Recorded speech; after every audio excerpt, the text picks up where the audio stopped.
things I get asked the most about as an author is how in the world do I edit my books? And I want to talk about the process a little bit. So I'm going to be making a short little video series on editing. This is just my personal process and how I do things. There are a lot of authors who have their own creative processes and their own methods, but I can only speak for me specifically. Now, first off, I always write the book in full before I start editing. This is what's recommended by most authors, so do not write chapter 1 and start editing chapter 1. Write the book all the way through. Now, this doesn't mean that as soon as I write down a word, it can't change anymore. I might get to the end of chapter 1 and think, oh, I should have foreshadowed this moment a little bit at the beginning, and then go add something in right there. And as I'm writing one sentence, I might make a small change to the sentence before it, but I'm not rereading my own writing and doing massive edits as I go.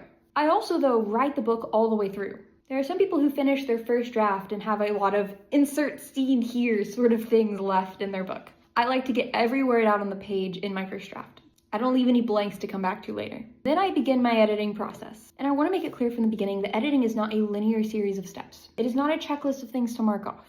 It is often an iterative process. So for example, with this book, with the Miss Coast Misfits, I sent my book to alpha readers and came back with their feedback. Now I'm working on their own feedback, plus on my own edits I want to make. It'll get sent to beta readers, they'll come back with more feedback. So there's a very repetitive process of improving.